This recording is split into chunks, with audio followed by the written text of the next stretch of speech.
I'm a girl on fire. I'm not a victim. A girl on fire.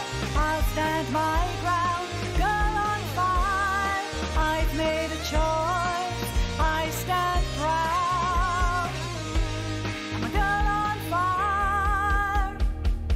That's why I'm still a warrior. I have to keep fighting. But it feels like it's killing me. Arms, and I choose to defend all that I hold dear.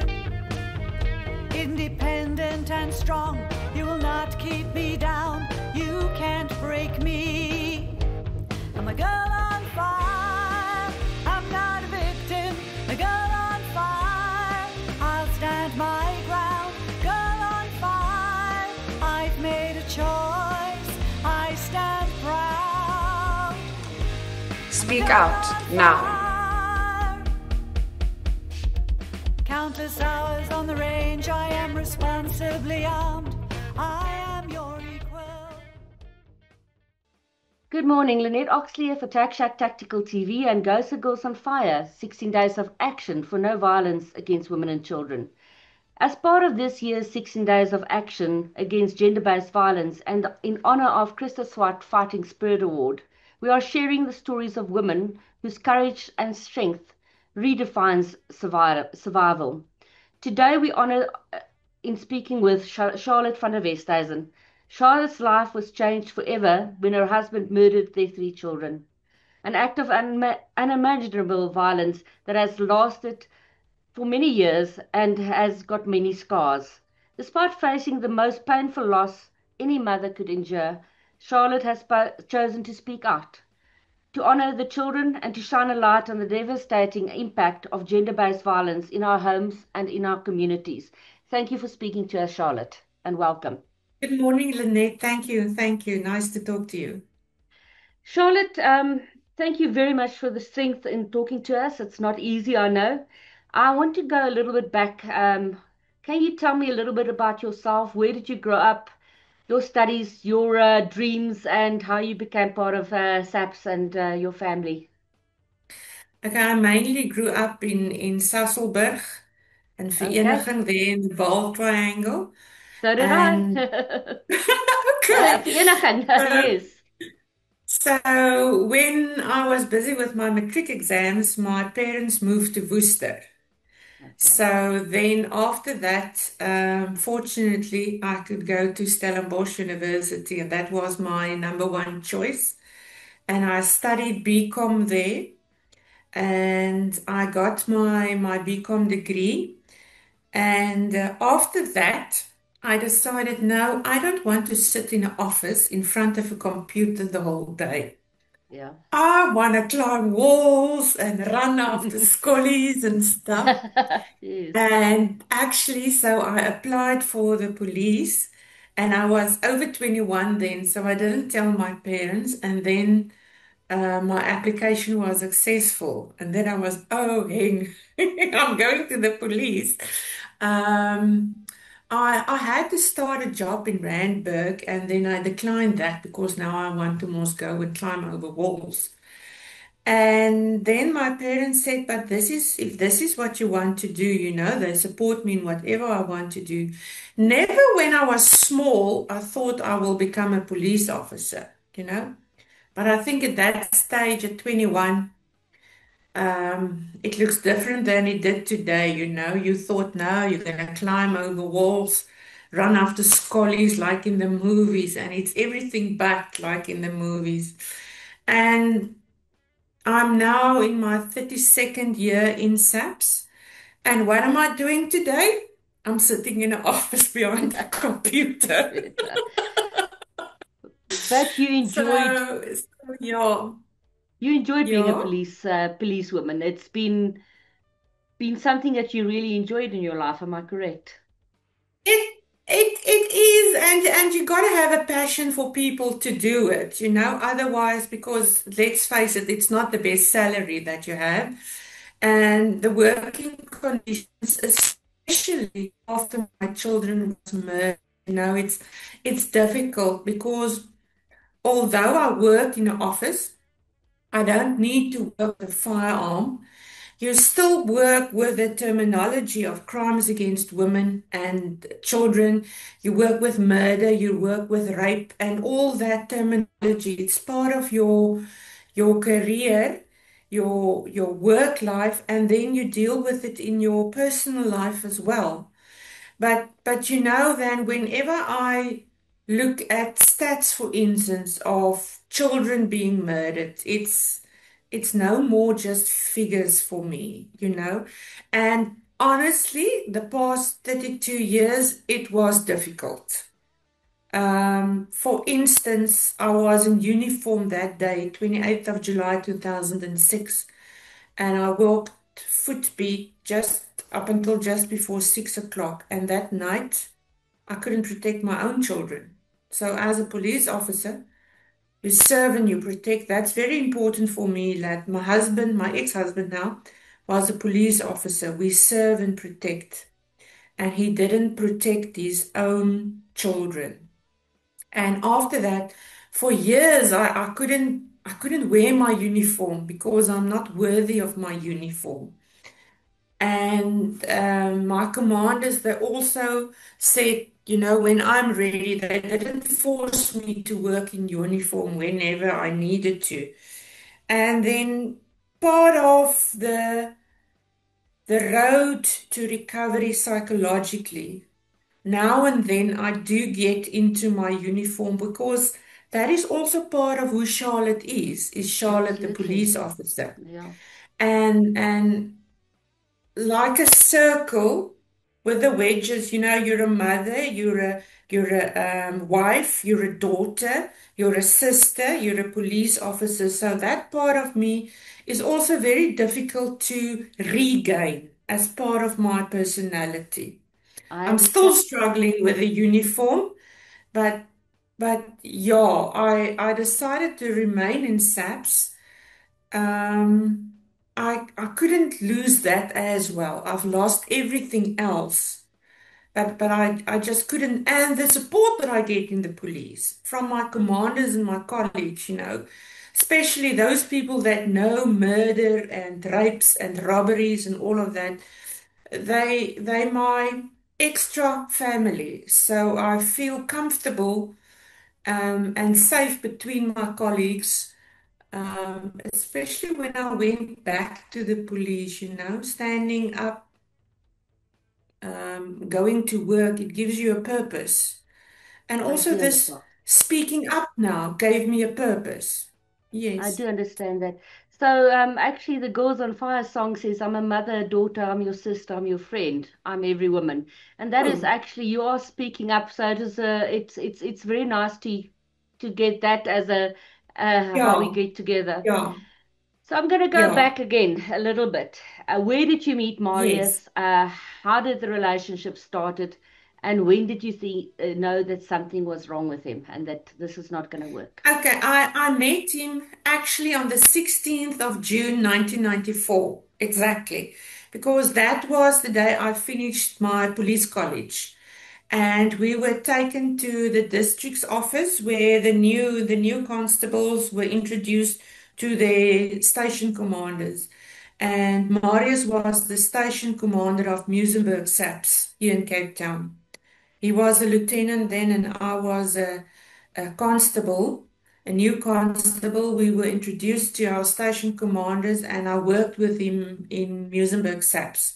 So he was my first station commander. He was this very intelligent, very good-looking man in a uniform. He's 9 years older than me. And then our relationship started when I was there. I took a transfer later on to Kirstenhof Police Station and later to the old management services, doelmatigheidsdienste and SAPS, where I'm now. It's organizational development and strategic management. But that is where I met Marius.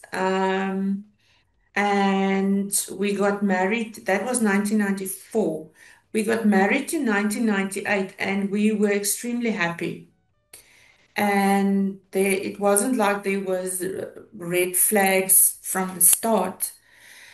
And Butiki was born in 2000, but by the time Antoinette was born in 2004, there was serious red flags in the marriage.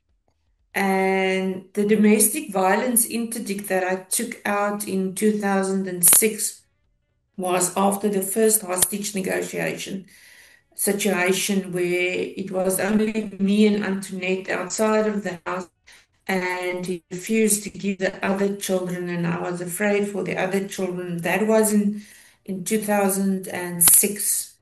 I got a domestic violence interdict to get his firearm away. My firearm was already handed in because of the domestic violence interdict.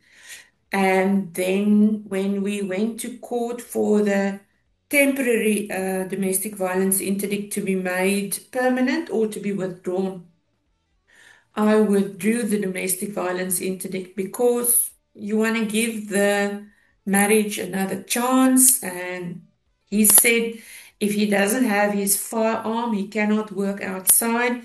He was stationed as the Wispel commander in Claremont SAPS here in Cape Town. And the cricket and the rugby.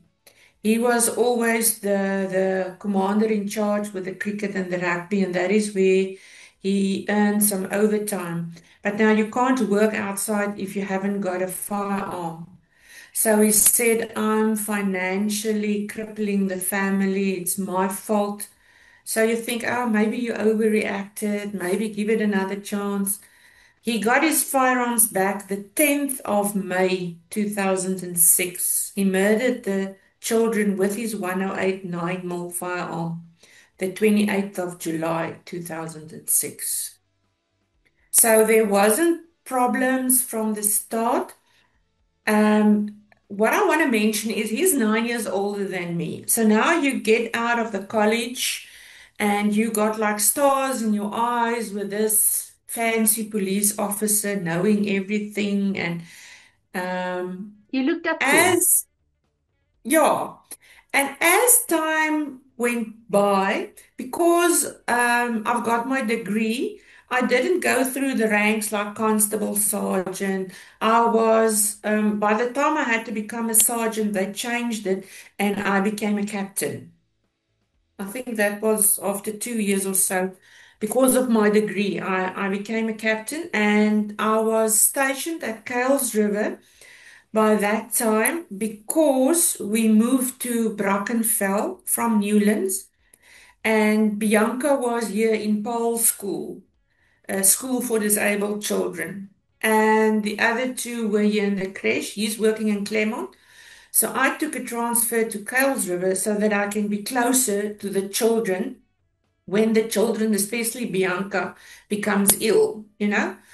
And as an officer, on police station level, I was part of station management. Yeah. So it was expected of me to attend CPF meetings, which is normally after hours. I did footbeat that night. The children were murdered. It was Friday the 28th, it's end of the month. I walked in the main road. And police, it's not a 9 to 5, Monday to Friday jobbie. So as an officer, I also had responsibilities. And him being also a police officer, part of station management, you would have expected him to understand. But gradually, he didn't want me to work after hours. My parents were not allowed to come and visit us. Hardly anybody of our friends came to our house anymore.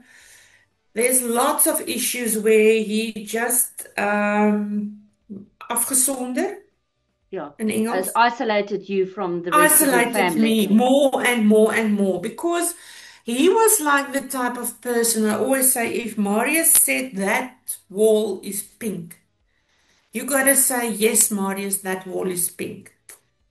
So I think in the beginning of our marriage, it worked because I was like 9 years younger and I've got years less experience than him in SAPS.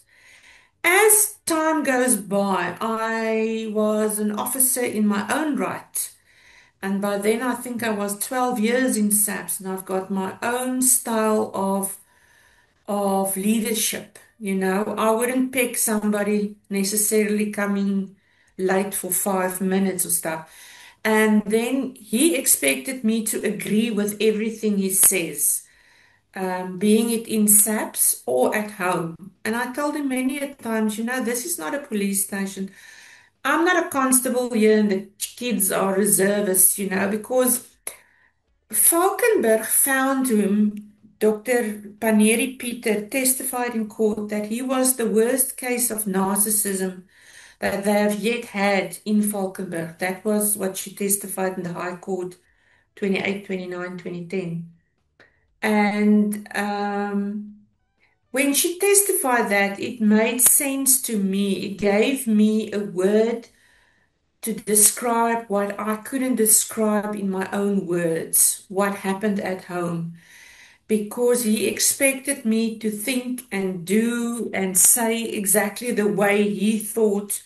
And I told him, I'm not you, I'm a different person. I've got my own way of dealing with work issues, with dealing with financial issues, or whatever issue. Like I said, that circle, being a mother, being a daughter, being a colleague at work, being a wife, everything. He isolated me in every part of who I was as a person. Yeah. And that went on, and it actually got worse and worse. When I was pregnant with Antoinette in 2004, he actually came to me and he said he's got an affair with another woman, but he didn't want to tell me who it was. And he was laughing in my face. And I wasn't even 12 weeks pregnant with Antoinette. Later on, he admitted it's a woman at work that he's got a relationship with, and it gave me immense stress. I started bleeding in my pregnancy and stuff. And later on, just before Antoinette was born, he said he's back at home. Um, he's not in an affair anymore, and we must now try again. And, so I would say around about 2002 up until 2006, when he murdered the children, was when things were not as they were in the beginning. As I grew as a mother and as And a a police person. officer, it became more and more difficult at home. I said I was like walking on eggs in the afternoons where I get home from work, because I didn't know what am I going to do wrong now again, and how is he going to react to that again now. It was extremely stressful. It sounds like it. I've read your chronological discussion Oh, description. But timeline of yeah, incidents. exactly. I also want to ask you about his ex-wife. Bianca was his what was not his child. I'm pretty sure that the same, because he got custody of her. Um, I'm sure there Yes, must have been control in that relationship as well. And how did she exactly the find same. exactly the same? And one, as a new wife, don't believe if you speak to the old wife or the ex-wife that Yeah. there's a problem. How did she find it? Because we don't hear anything about it. Her daughter was also murdered. Okay, so Marius got custody of Bianca when they got divorced. Né? He basically made her out as a bad mother. And so me and her, we know each other now for 30 years. And we never spoke to each other because Marius told me she was the worst mother there is, the worst parent, the worst wife. She was absolutely horrible. And I believed him. And there was no contact with her while we were married. And So now, after we got divorced and stuff, Marius is telling everybody, I'm the worst mother, I'm the worst parent, and I'm just the worst person in life that there could be. And actually, me and her got together through this process of the parole. It enabled us to talk to each other. And she doesn't want to be in the press. That is her personal decision. And we got to realize, but hey, both of us, but hey, you're actually a nice person. I actually like you. And we became friends, and we sat one day over a cup of coffee for longer than 5 hours. And we spoke and we asked each other questions, but why this and why that? And then at the end, like she said, now with the fourth parole hearing, he was blatantly lying to the parole board about what he did to her. And when I was pregnant with Nettie Betty, I went through a terrible stage being pregnant, and my husband has got a affair. Okay. And Marius just told me in Afrikaans, jy moet jou gat en rad kry of ek vat die kinders van jou al weg. You know? Son. The children was always his weapon. He used Bianca against her, and he used the children against me as well, because I was thinking, you can't take Bianca away from me. I'm still pregnant with Bianca. It's like, but you're so subjectively abused by this person. And afterwards, when me and her got to know each other, um, we actually got the same story, except that she didn't see how the children was murdered, and she's not in the police anymore. But yeah, modus operandi, it was Exactly the it same. was the same story. Yeah, yeah. Can That's why we I'm get? still convinced he is not rehabilitated. You can't. I also don't think so. This criminologist also mentioned he is not rehabilitated yet. Yet. I don't think he's ever going to be rehabilitated. If this month it's 19 years, and I Wow. literally do not see any change, so I'm doubtful that there will be change ever. So, looking at your timeline, during sort of between 2004, 2006, things got really rough. Took your phone Yeah. away, took your cables away. If you're not home at 5 o'clock, he got really angry. Yes. So that last night, what happened? Um, okay, the same scenario as many times before, and it's got to do with the control. So, first of all, I was working in uniform and in field dress, and he didn't want me to work in uniform because if I work in uniform outside, my Sanlam policies and stuff is not going to pay out if something happens to me. What the hell? And yeah, so the money was important. And I was not working outside all the time. I was a management information officer for the station. So I was 90% also in the offices and not operational outside. But even when I had to, I'm a police officer and I did. So first of all, he was cross with seeing me in uniform. And then by that afternoon, 4 o'clock, the commander asked if there's any other people that are willing to go and work outside. We need more people outside. And I volunteered because the creche closes at 6. So I know I'm in Kuilsriver, the creche is in Brackenfell. If I finish 5:30, I'll have enough time to go and fetch the children. And so I followed my own head. I made my own decisions. And we were walking footbeat outside, and then there's an occurrence book that you write in the CSC. and came back and we booked back in. We were walking. And then after that, I went to go and pick up the children. Now, you just don't grab the children and run. The children were still playing, and I bought some pancakes and stuff, and they were still eating. So I think it was just about after 6 o'clock that I came home, and Marius was there already. And immediately I was in the dark box. Okay, so the children is playing and stuff.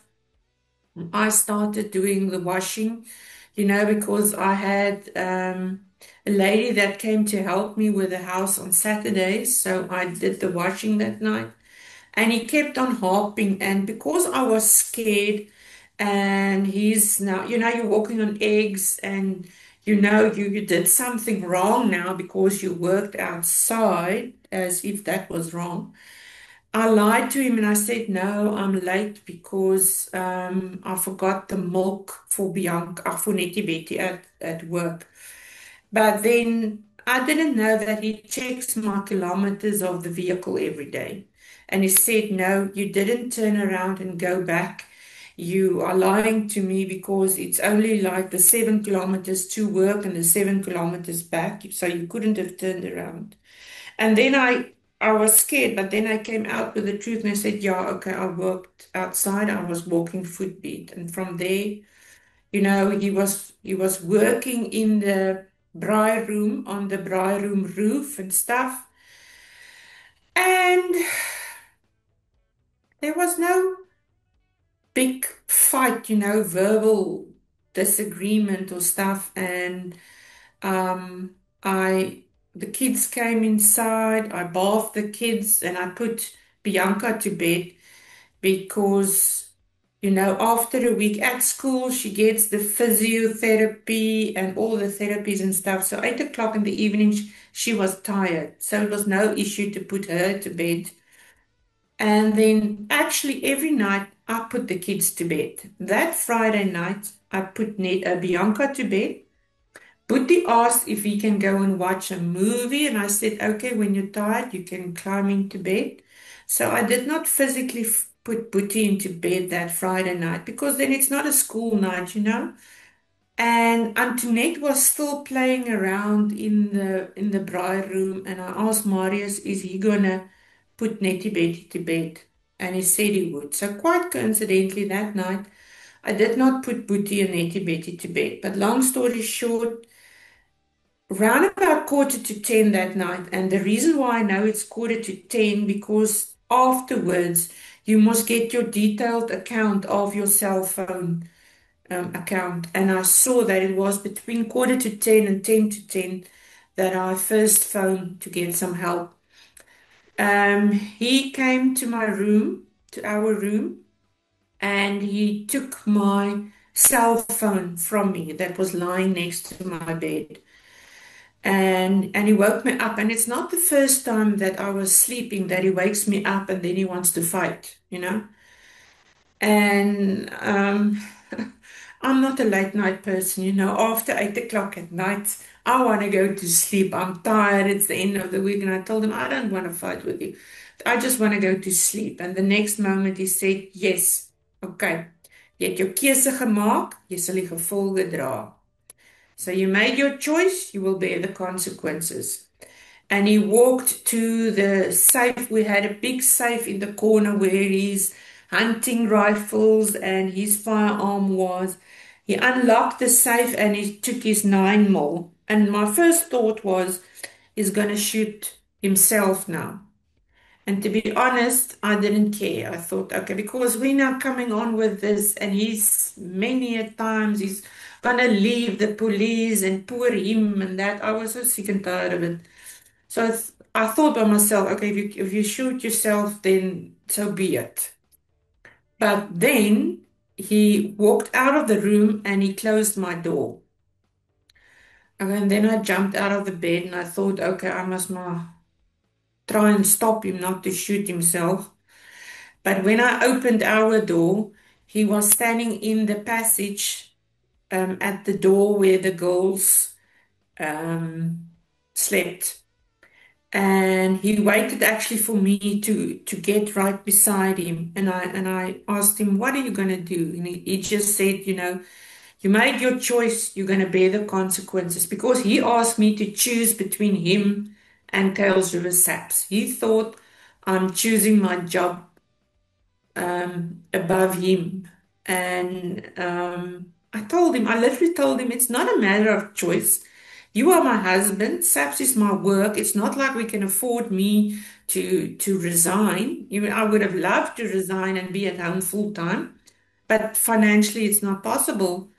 And then he took it as I didn't choose him, and he switched the light on, and he walked in, and I walked behind him, and I was standing at the cupboard, and the two single beds were standing there, and he was in the middle. And again, he looked at me and he said, "You made your choice. You're going to bear the consequences." And he shot Bianca in the head. He actually coincidentally shot all three children in their right side, close to their sleep, on the right side of their heads, the way they slept. And I thought, well, it's a blank. Now, this is milliseconds, right? And I thought, now it's a blank, he wouldn't shoot Bianca. The reason why he shot Bianca first is because she was lying on his right-hand side, he's right-handed, so he shot her first. Now, I thought, no, it's a blank. I got the fright of my life, but I thought it's a blank. He wouldn't shoot Bianca, really. And the next moment, there was blood all over her face. And then I realized, Is that? oh God, he really shot her. And I started screaming. I remember I screamed, "Nee, Here, nee, stop dit, asseblief stop dit," né? But I couldn't move. My legs couldn't move.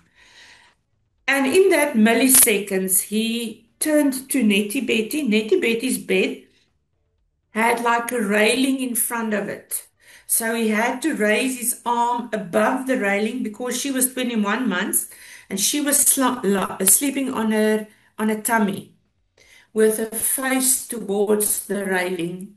And that's how he also shot her. And when I got back into the house later that week, I realized that he nearly shot himself literally in the foot because all the projectiles went through their heads and into the floors because it's little children. So he literally almost shot himself in the foot. So then Nettie Betty was shot, and then he moved past me, walk into the passage, down the passage to Boetie's room, put the light on, and then I was like, I immediately knew both of them are dead now. And the moment I saw Bianca was dead, I knew now it's going to be all of us. And it's like, he cannot shoot me now because my children is dead. And he walked into Boetie's room. He waited for me to stand there by the door again. This is like, I think the whole episode was like 2 minutes long, you know? And they say you fight, you flight, or you freeze. Well, I froze. And that is where I cannot forgive myself up until today. You're a police officer, you're a mother, you know? Then I think again, what if I started fighting back at him, and the children woke up? Butiki woke up because of the noise and stuff, which he never did because of the shots. I honestly believe God kept them in a deep sleep. He didn't wake up because of the screams or because of the previous two shots. And Marius looked at me and he said, "Jy het jou keuse gemaak, jy sal die gevolge dra." And he shot Boetiekie. And I looked at Boetie's face and then he walked towards me. And then I thought, now it's going to be me. I didn't run away, nothing. I just stood there because now it's me. He can shoot me. My children are dead. What's there to live for? And I stood like that and I actually looked at the bookshelf in Boetie's room. And my thought was, please, Lord, don't let it be my parents that's going to see us like that. dat dit my ouers is wat op ons sal afkom. Ek het net gedink, asseblief Here, moenie laat dit my ouers wees wat op ons afkom nie. And while I was looking at the bookshelf, that is something that you realize only afterwards in hindsight. I didn't realize it that night, but I can't remember when. I saw in my mind's eye, I saw Bianca standing there by the bookshelf, but Bianca was standing, first of all. She was in white, and her hair was long. When she died, her hair was short, but she had long hair previously. So I saw Bianca standing, and remember, she couldn't stand because she was cerebral palsy, disabled, physically and mentally disabled. So she was standing and she was holding Nettie Betty's hand, and Nettie Betty was holding her hand like that. En I thought, Boetie, vat so lank Nettie Betty se hand, Mama is nou daar. And behind them there was this bright white light. And when I was in court and wat is die woord nou? Die patholoog, the pathologist. Pathologist, yeah. Yeah, when he testified that when Boetie was shot, didn't die immediately. It took a minute or two for his body to shut down. And then I sat there in court and I thought, that makes sense why I didn't see Boetie there, because I thought, Boetie, vat so lank Nettie Betty se hand, Mama is nou daar, né? And today I know the Lord showed me that so that I know they've gone to heaven. And okay, so Marius took his next step towards me. And his words were, jy gaan seker nou vir Brand bel. Brand, she was my station commander. And then he gave my cell phone back, which he took from me, which was on the bedside table next to the bed when he came into the room. And when I took the cell phone, I ran down the passage back to our room. And then he walked behind me and he had his firearm in his right hand and he had cell phones in his left hand. And he like raised his left hand and he said, Moenie worry nie, ek gaan jou nie skiet nie, ek is te lief vir jou. I remember everything like it was last night. It's like burnt into my soul. I shouted at him, shoot yourself. And I was on the phone. I preferred to phone my station commander because she knew of the marital problems that we had. But she didn't know that I withdrew the interdict, the temporary domestic violence interdict. She didn't knew that because she said afterwards, had she known about that, she wouldn't have allowed it to happen. Okay. And immediately I told her what happened, and then she said, but can you get out of the house? And when I went to the back door, I saw Marius in the bride room. And when I went, and the door was locked, the back door was locked. I found out the front door was locked. I told her I couldn't get out. And now she was at one stage, the phone went dead. She phoned me back, or I phoned her, I can't remember. But then I told her again, and she said, I must go back to the rooms and see if any of the children needs medical attention. And I shouted at her, I said, they're dead because they were shot in their heads. It's like there's no logical way they could still survive.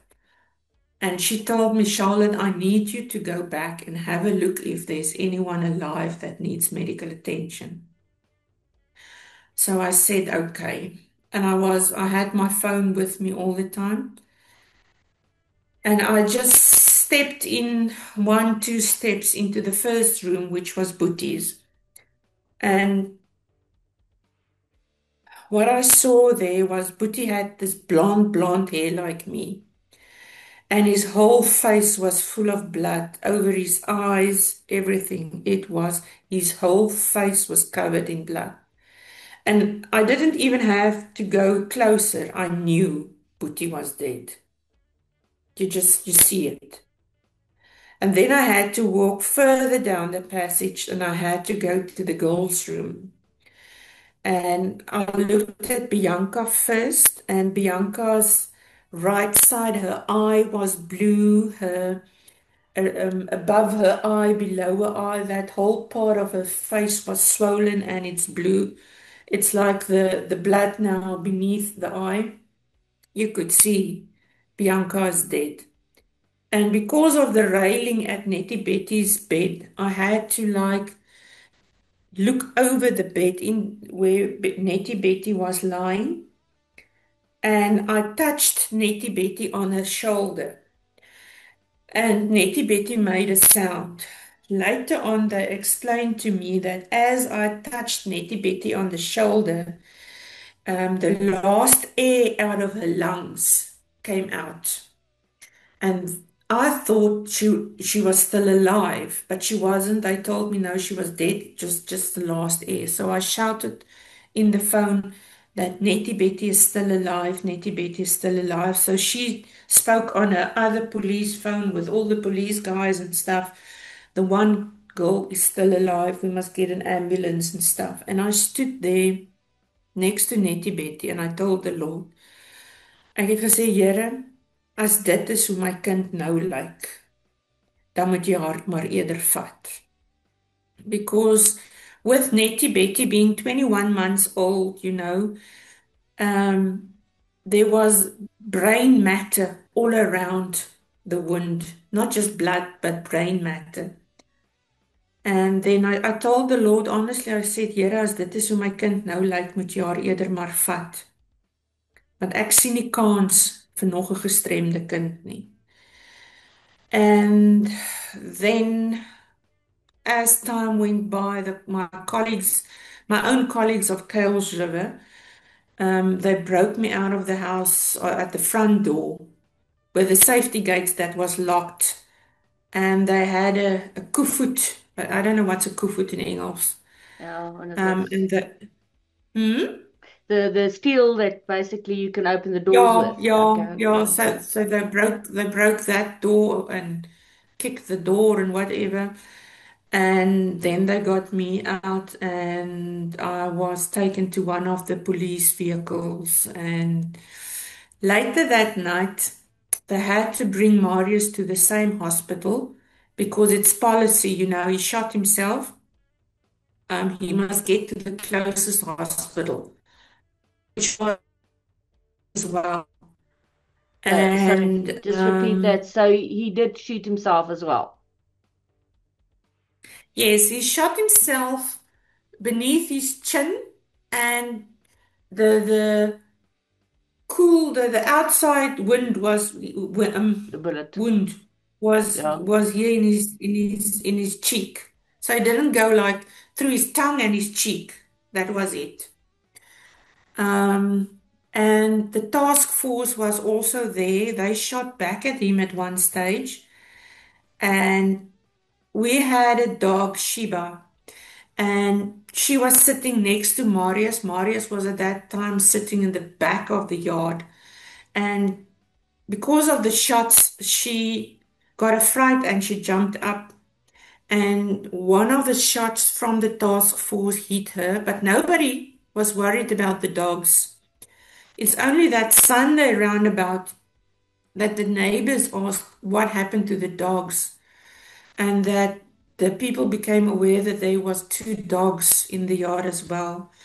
And they found her beneath all the trees and stuff right against the Creek.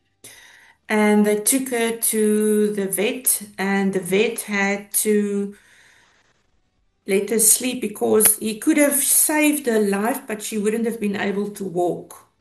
En sy was 'n skaaphond. Ek weet nie wat 'n skaaphond in Engels is. A shepherd, border collie. Yeah, border Border collie. collies. So she was wounded in her back, and for that they had to let her sleep permanently. euthanasia. Yeah, so that ordeal went on until about late in the night, after two, they said. But they didn't knew. They gave me calming tablets and sleeping tablets, but with the amount of adrenaline, I never properly slept that night in Yeah. the hospital. And I heard the people talking that Marius was also taken to the hospital, the same hospital, and that he's like in the ER now. And that is the same hospital where Nettie Betty was born. So I knew that where the maternity ward is, where I was, and where the ER was. And I stood up and I started walking because now I'm ready for that man. Now I'm going to kill him with my bare hands. But then they found me outside walking and they took me back to the room and they asked me, "Where are you going?" I said, "I'm on my way to the ER. I'm going to kill Marius now and stuff." But by that time, apparently, they already took him to another hospital or whatever. Yeah, so that's Saturday. My colleagues were so nice. They bought me pajamas. They sorted out the house so that by late that Saturday afternoon, I think my parents could get into the house because there was a lot of blood against the walls and stuff. And they took away the mattresses and the bed linen because that was all full of blood because the kids were shot like quarter to 10 and they were only taken out of their beds after 2 that night. And a head wound was bleeding profusely. So and then that Sunday morning, I was released from hospital and they asked me, where do I want to go back with my parents? And I said, no, I want to go home. And so the psychologist that was allocated to me that Friday night already, she took me and she assisted me to get back into the house because that's my home. That is what I know. I didn't know what to expect, but she literally took me in and she took me from room to room and I asked, where's the mattresses? Where's the linen? They said no, they had to get rid of it. It was full of blood and everything. And from there on, my house was so full of people and everything. I can't remember much of that week because that was the Friday night he murdered them, and the next Friday they were buried. Yeah. So he was, how long was he in hospital and did they arrest him? But he did get bail, am I correct? Yeah, so he was in hospital for quite a while. I don't know for how long until he was released from hospital. Um, and he got bail once he was released from hospital. Well, we thought he's not going to get bail, but he got bail. I can't remember around about October when he was released from hospital. But remember, we couldn't speak because he's a murderer and I am an eyewitness. So you're not allowed to speak to each other. I actually wanted to go and visit him in hospital. And then my colleagues reminded me, Charlotte, you can go. We cannot forbid you to go, but it will be to the detriment of the children's case if you do, because you are an eyewitness and he's the murderer. You're not allowed to speak to him up until you testify in court, which was in 2008. That's So, nearly a year and a year, nearly 2 years later, am I correct? yeah, because he shot them July 2006, the court case ran from 2008. I can't remember, around about, say, October, November 2008, and it ended in 2010. And then we went to the appeal court because he was found guilty and convicted, and he appealed against his conviction and against his sentencing. So it went to the appeal court, and he started his jail term the 1st of April 2011 only. So But he that's wa- 5 years but he was out on outside. bail. Um, and I saw a program with him, the guy from the CPF, Mike or something. He stayed with them, am I correct? And he says, oh He no, stayed he, with a few people, but he did stay with Micah Butt. Micah Butt was part of the CPF of Claremont Police, and in his eyes, Marius could do no wrong. But he was never married to Marius. He just knew the police officer at work, where everything worked better because for a narcissist, I tell you what to do, and in the police, you follow orders. yeah. So he was the senior, everybody else was the juniors. They had to follow orders. And it doesn't work like that in a marriage and at home, you know? So that's why they say he was a good policeman, but I differ from that because I heard from colleagues that spoke to me afterwards the past 19 years about how he treated them. And so I don't think he was intelligent, you know, he's not as stupid.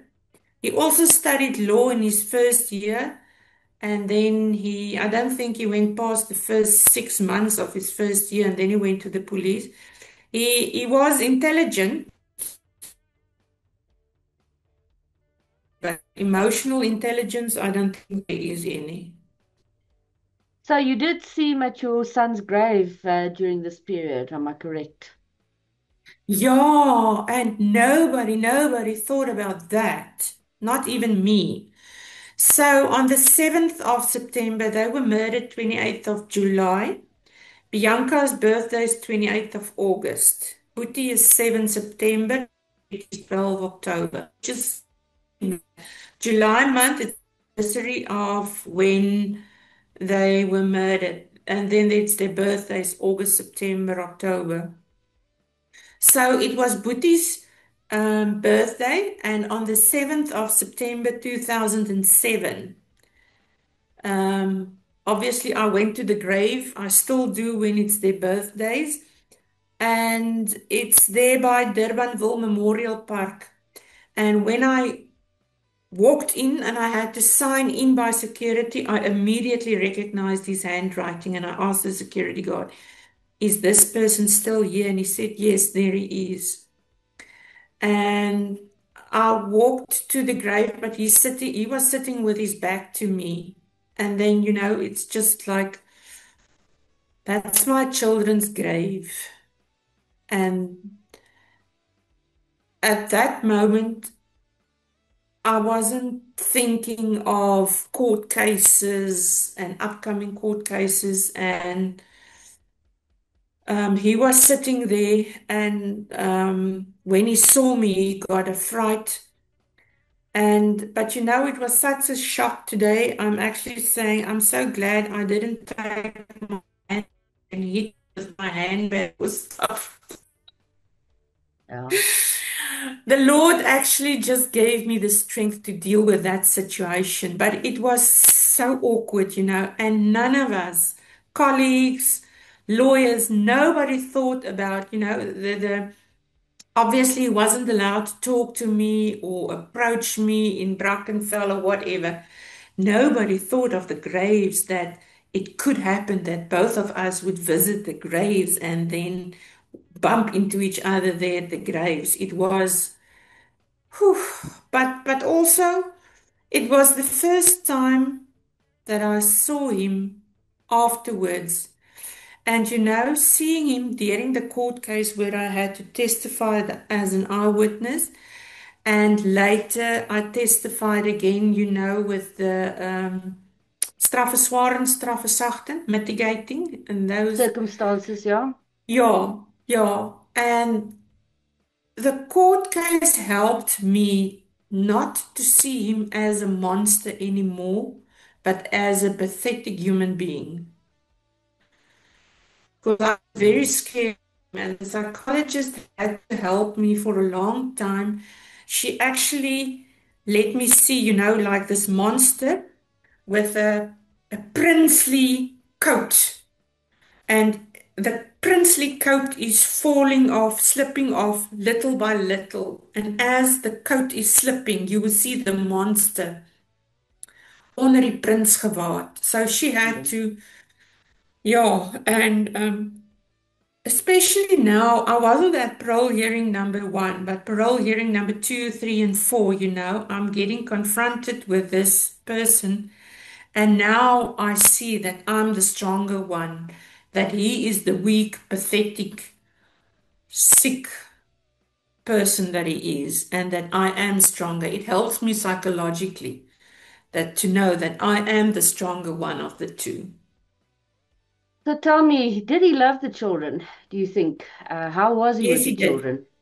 Yes, he did. So, But he wanted to the hurt you judge, more, yeah, the judge also, they said at the end, when I testified, when Marius testified, it was like Charlotte is bad, Charlotte is bad, Charlotte is bad, there was no balance. And when I testified, you don't know that, but he did love the children in his own way, you know. I wouldn't say he's the perfect father or something, but he did love the children. And he knew that he couldn't break me because I stood up against him. And because I stood up against him, the worst he can do is to my children were my Achilles heel. And it's worse to kill my children and keep me alive than to kill me. Because they also ask him in the parole hearings, why did you kill the children and not Charlotte? If Charlotte is so bad, why didn't you kill her? Because you forever said you're going to take the children away from her. He forever held this knife, what do they say, above my head that he's going to take the children away from me. But I didn't back down, because common sense, And that is why at the end of the day, he wanted to break me because he couldn't break me and he wanted to break me forever. And the worst way possible he thought of breaking me is to murder my children in front of me. Like the children was also a weapon in the first marriage. It was a weapon to hurt me as much as he could. Yeah. it And sounds that's like, why he shot them and not me. yeah, that you have to live with it. Um, it must have been a really hard road for you to to walk, and even now with the parole hearings coming up again and again and again, I do know you tried to commit suicide twice. Yeah. How does your parents, the other people in the family, his parents, how do they feel Well, about well, this? his father died when he got bail. His father passed away in 2006. I think I don't have contact with his side of the family anymore. I think his mother also passed away. My parents took it extremely, extremely bad. They lived in Malmesbury, they were close by. They actually went with to go and say goodbye to the kids in the coffins the day before the Funeral. funeral. And as a police officer, as a work study officer, the feasibility study that I did in the beginning of my career was with the Department of Health and SAPS and the mortuaries that must fall under the Department of Health and not under SAPS. So for my feasibility study, I very often visited Tygerberg Mortuary. And I know that little small silver beds where the corpses lie on. As a police officer, I know about postmortems and stuff. And the week after my children was murdered, I did not think about it. I totally, totally forgot about it. And that Thursday afternoon, the psychologist came with me because I wanted to go and say goodbye to my children in their coffins. And my parents also wanted to say goodbye because we never had the opportunity to say goodbye. And when I was standing next to Nettie Betty's coffin, I saw the post-mortem cuts van my ou kleine baba lyfie, 21 months old. And when I was standing there next to Nettie Betty's coffin, I realized, God, God, they were cut open. There were postmortems done. I just forgot about it the whole week. And standing next to the coffins, I realized they were not just shot in the heads, but now their little lyfies, hulle baba lyfies, hulle kinderlyfies were cut open. And you know, the post-mortem stitches, it's terrible. And I had to see that with my little Nettie Betty, my spoegbekkie se baba lyfie, cut open. And my father, the first person he saw was Boetie in the coffin, and Boetie's head was all skew. It didn't look like Boetie. It was it was not the way Boetie looked when Boetie was alive. And then my father found it there, next to his coffin. And the people of the funeral parlor had to come and assist my mum. They went out of there. But now I knew I can't greet one and not the other one. And I had to turn around from the one child facing the second one in their coffin and facing the one in their coffin. And the psychologist was with me and she said, "Do you want to touch them?" And I wanted to touch them, but they were so ice cold.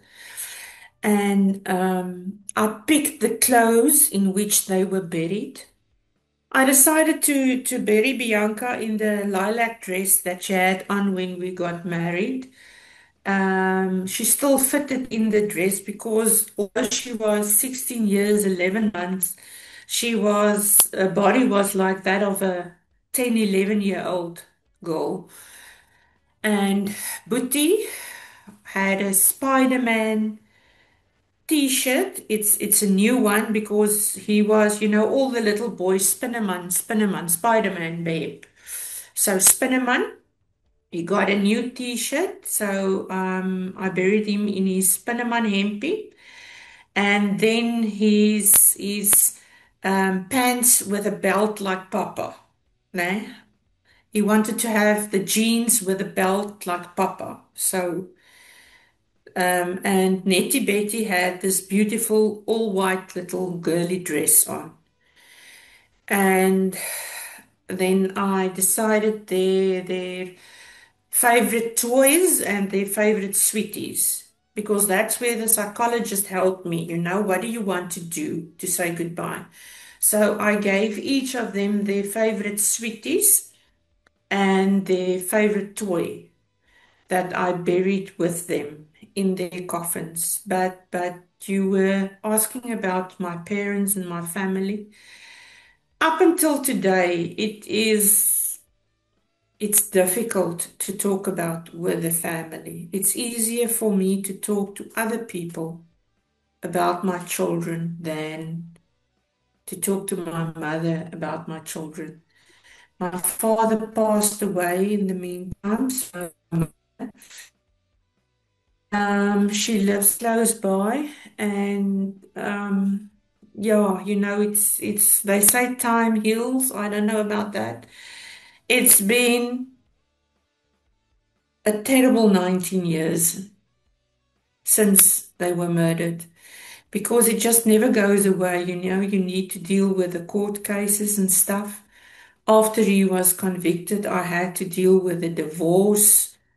I had to find a new place to stay. You have to build a whole new life while you're keeping your job. And then came the parole since 2022. July 2022, 3 years back, I was informed about the upcoming paroles, and I literally ended up in hospital just because I was informed of the parole, and I'm on medication. And I've realized that I'm not that good at handling stress anymore. It's like if you give me two tasks at the same time to do, I totally start to shiver. I've got this medication that like cuts out the adrenaline because my body produces too much adrenaline, and I've got calming tablets and stuff, and I was 35 when my children were murdered, so it's the past 19 years. The psychological strain, the emotional strain, the physical strain, the financial strain, it's like, How that's did you get why. through it? How do You, you get through it?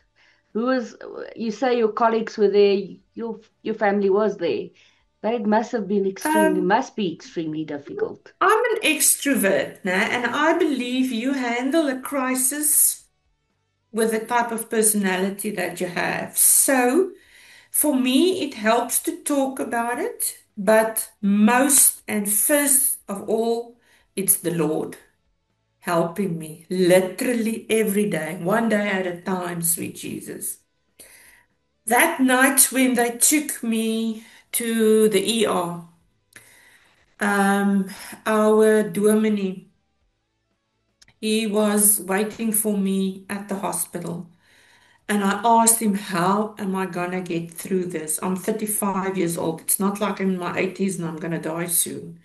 I'm 35 years old. All my children was murdered. Couldn't the Lord just leave one? Then the Lord asked me which one.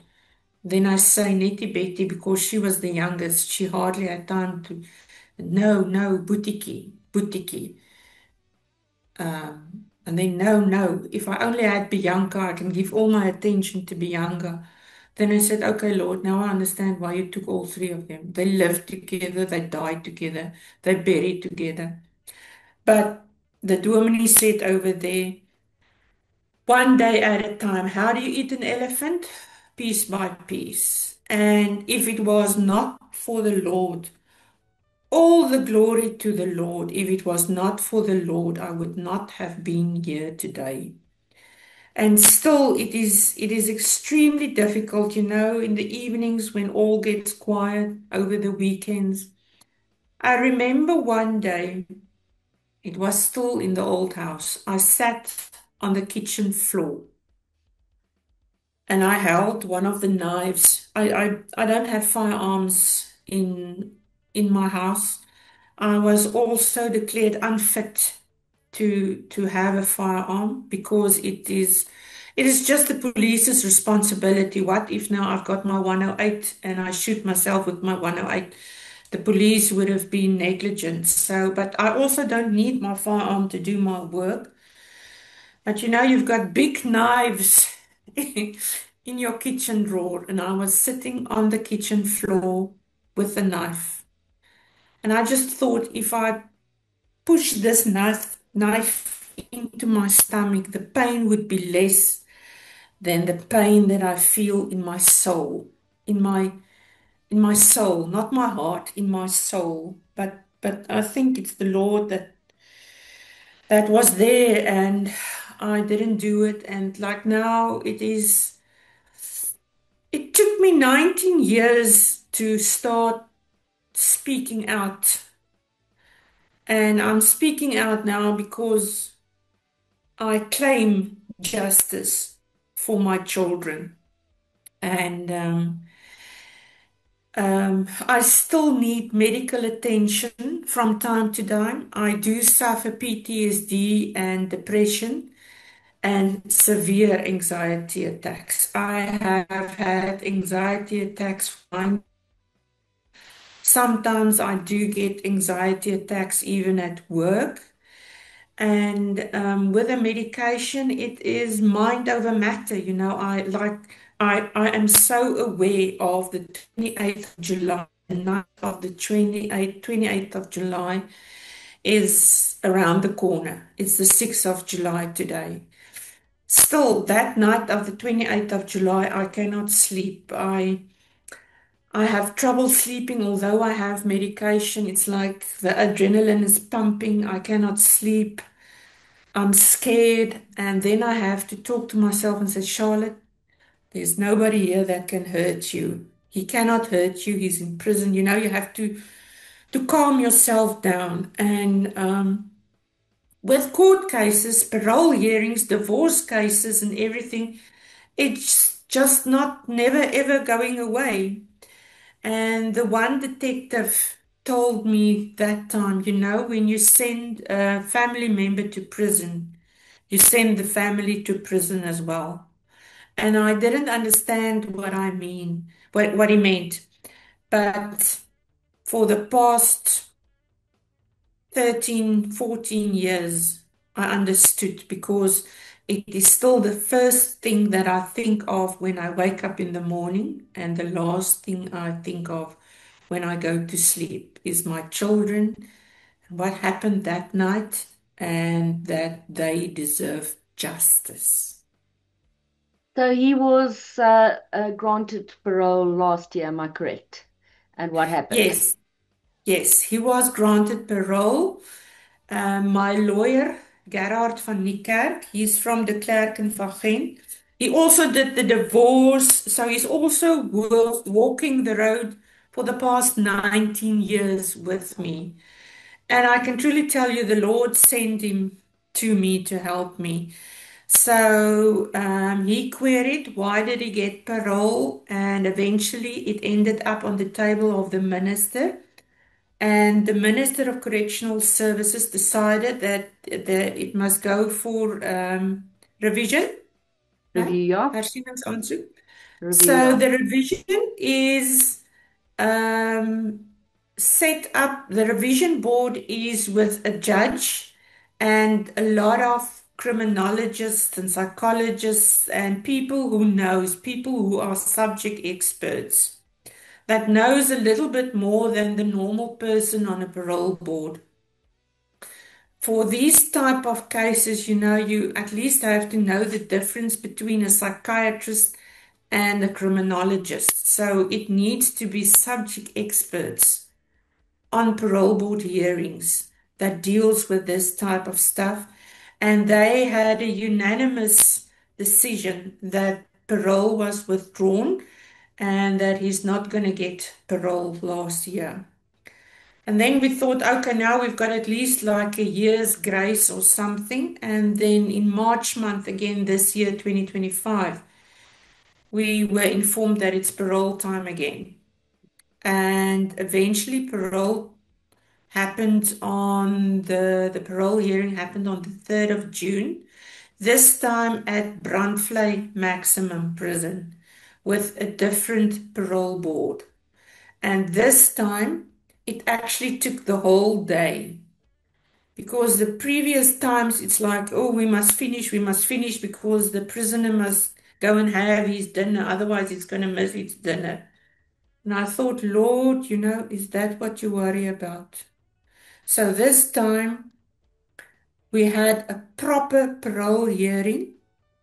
We had the criminologist of the Department of Correctional Services there who actually knows something.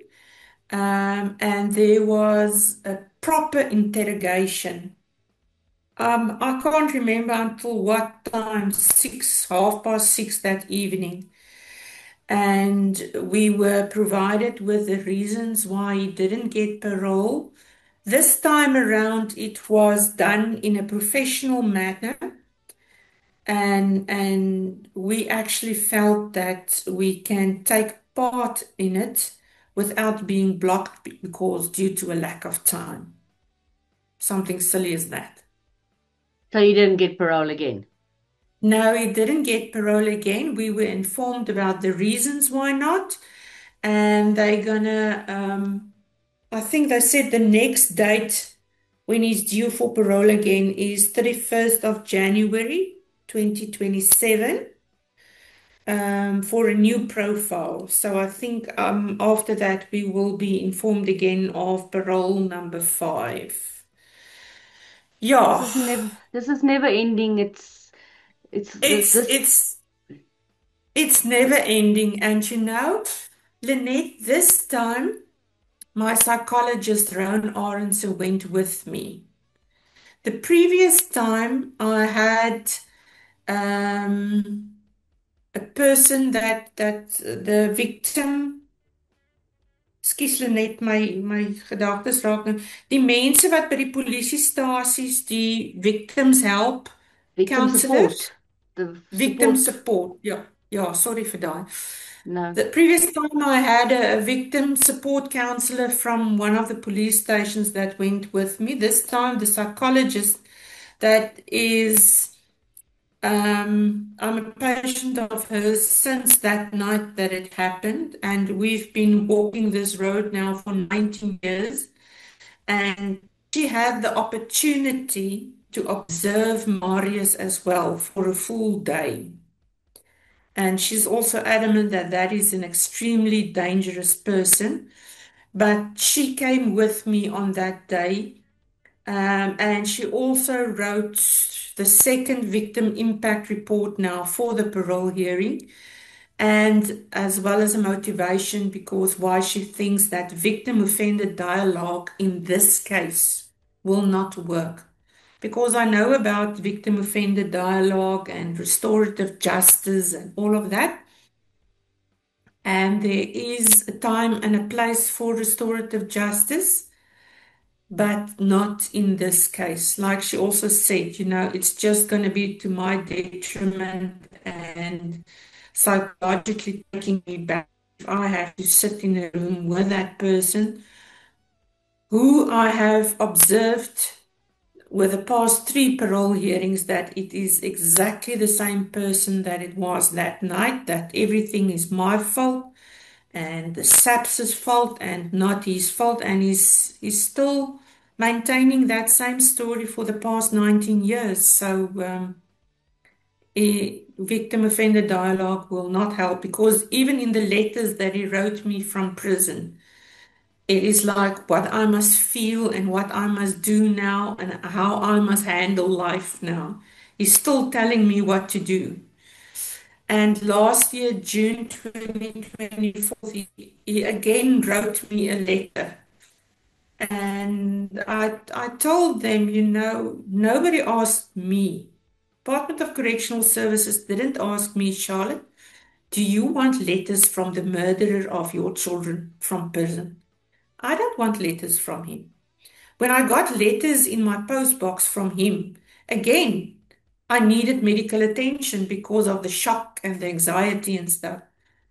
And yet, 2024, again, he writes a letter, and I told him I had to write lawyers' letters for DCS to say, nobody asked me, did you ever ask me if I want letters from the murderer of my children? That man's a child murderer. I'm the mother of that children. I don't want letters from him. So I refused to take the letter. So he's only basically halfway through his sentence of 24 years approximately. Am I Yeah, correct? yeah. So he got 42 years. That is now if you count it consecutively for the murders. But now they must in Put them prison together. where they have their sentences running concurrently. And with that, I also have a problem because it's 2025 minus 2011, it's 14 years now. And they said 24 years for all three murders. So he's got a good 10 years to go still.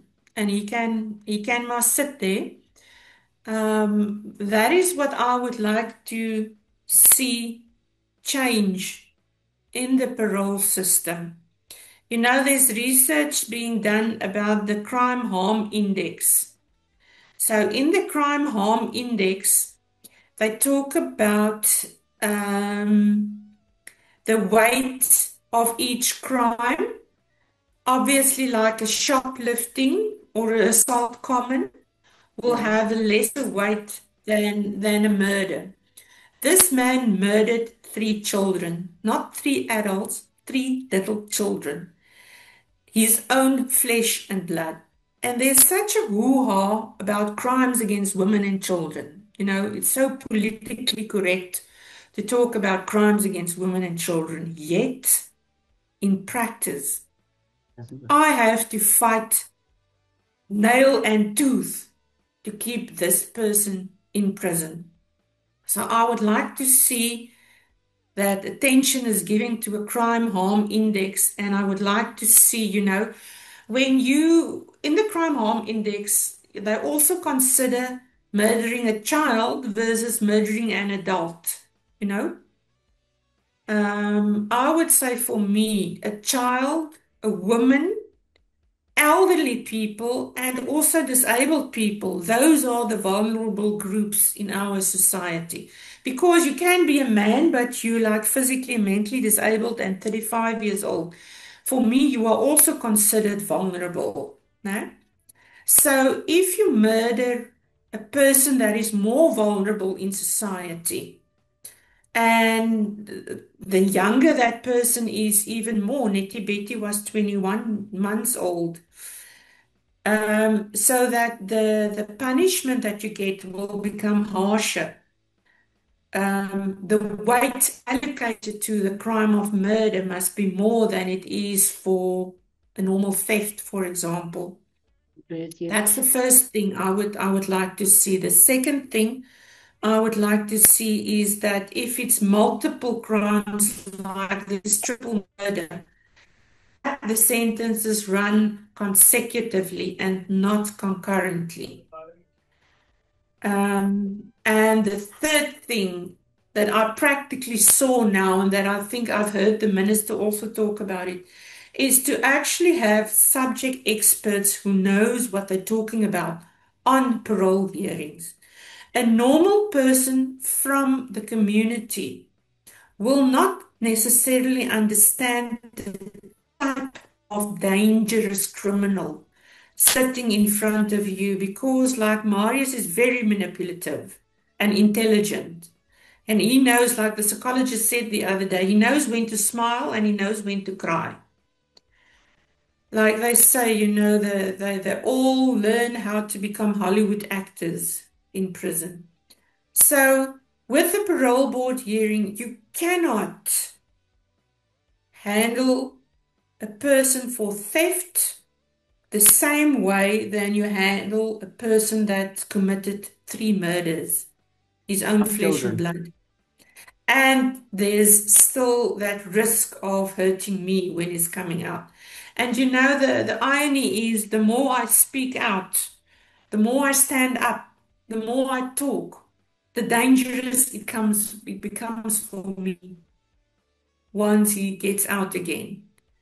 But yeah, I'm not gonna stop talking. I'm not gonna keep quiet. It is not 19 years back. I will not. I refuse to sit in a little corner and um, cry all by myself. And Lynette, as a police officer, I also think we have to educate the society about the parole. It's people think, when perpetrators go to prison, that's the end of the road. If only it was. They must come out of prison again. And there's such a lot of attention given to the sentencing of perpetrators of crimes against women and children. But these days when you go to prison, the moment you start with prison, it's like if you get A's for attendance of all the programs that they must attend, then you get like a Black Friday 50% sale of your Wow. conviction. No. And that is what we're fighting against. This is a much more dangerous person than a person that committed a theft. You know, Absolutely. I was so shocked. In the police, you hear about multiple cases, not just those that gets the headlines of the newspapers. Like I will remember Tasney van Wyk, Yeah. that was murdered by a parolee, and he got parole multiple times before he murdered little Tasney van Wyk. And the president stood there outside of her parents' house, making a lot of promises, and still it's happening. Carmen Gous, here in the Western Cape, was murdered by a parolee.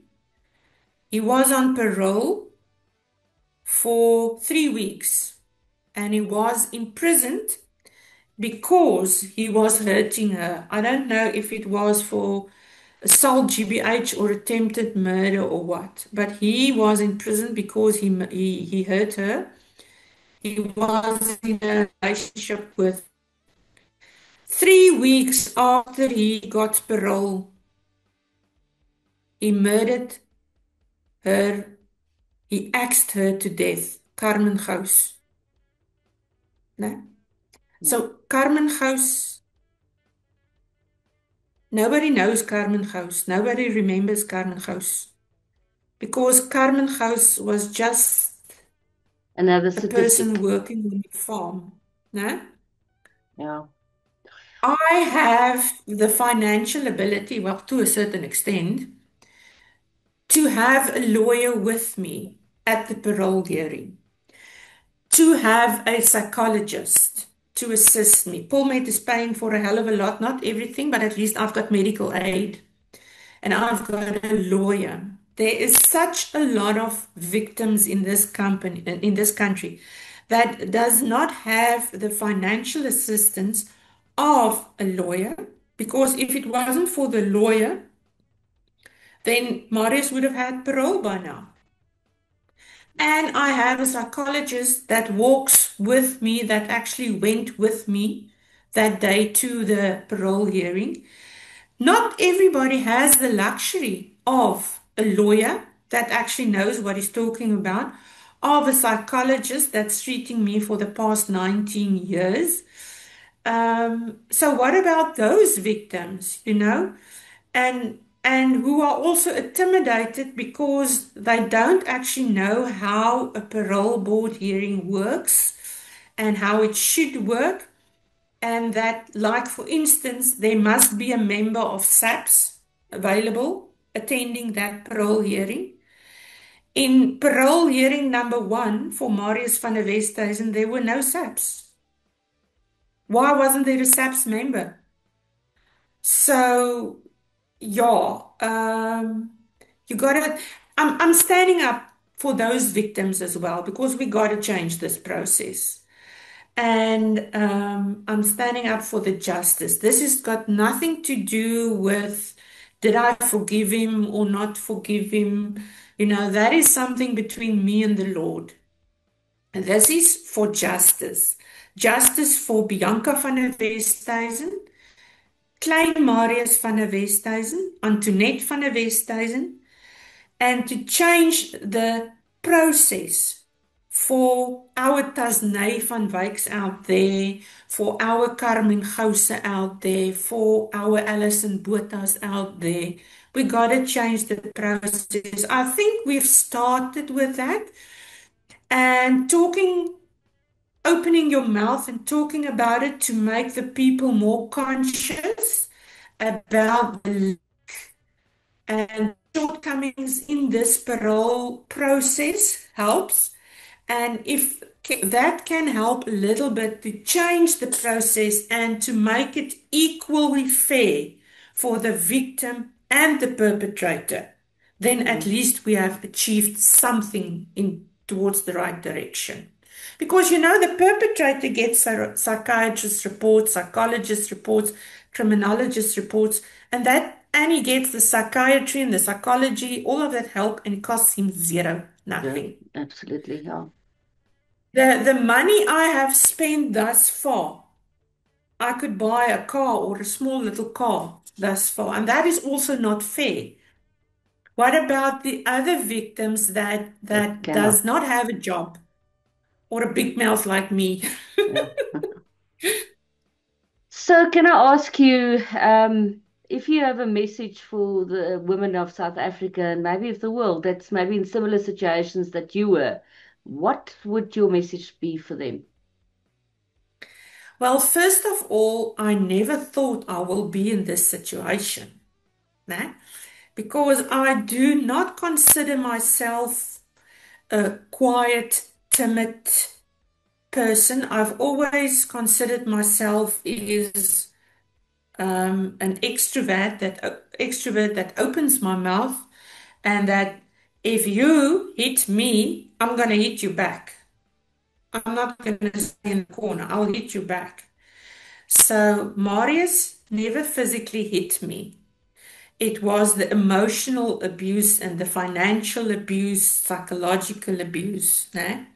So there's also that types of abuse, which is harder to prove than the physical abuse, where you can pull up your sleeve and say, "Look, I'm blue," you know. But first of all, I never thought that I would be a woman that is abused because I've got a big mouth and I'm not going to stay quiet and I'm a police officer. It's not going to happen to me. And second of all, I always thought, it's only happening on the Cape Flats when the people are drunk, stuff like that. It doesn't happen in the middle class of our society or in the upper class of our society. Very naive, né? So it happens with all of us, women and children and people of all classes of society. And never mind if you are an introvert or an extrovert, it can happen to anybody. And it happens to a lot of police women as well. You would also think I've come across a lot of police women since I started talking about it that came to me and said, but they're going through similar things. It doesn't mean because you're a police officer, you cannot be a victim of domestic violence or abuse. Because at home, you're not a police officer. You're just a woman, just mama. So, and the other thing is domestic violence, you don't talk about it as easily outside because you feel ashamed. You don't want people outside, you don't want the family to know, you don't want your colleagues to know and stuff. Um, and they do say when you strike a woman, you strike a rock and all of that. There is no recipe that I can give that will say that you will never become a victim. But being blonde, I colored my hair now, but being a blonde, I always said, when in doubt, apply logic. Nah. When you know in your heart of hearts, this is wrong, this is now not how you are supposed to be treated, listen to yourself. Nah. I thought I'm staying in the marriage for the children because as long as I'm there, the children would be safe.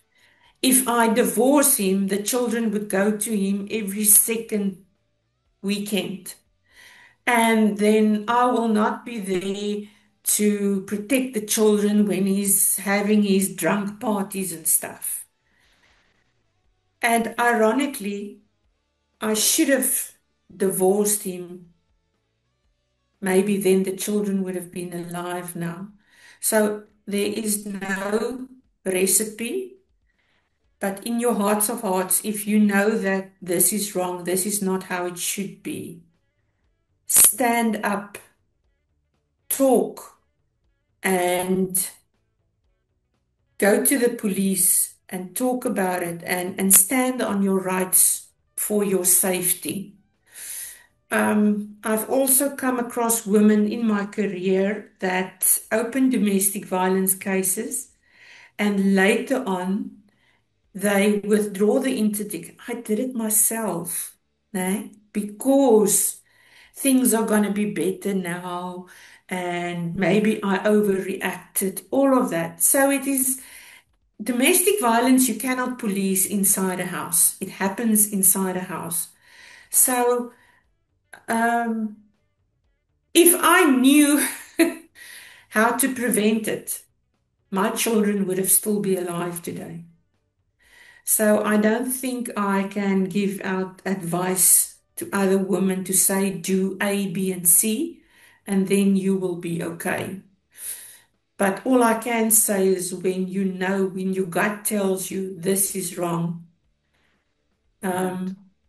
rather get out sooner than when it becomes too late.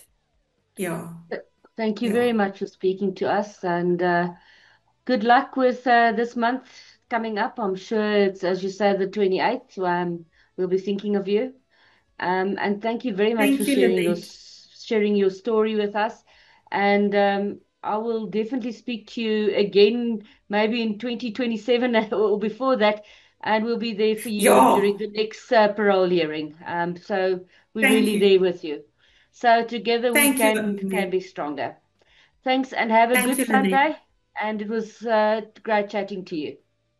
Nice chatting to you too. Thank you, Lynette. Much Okay. appreciated. Cheers, cheers. Bye-bye. Bye bye.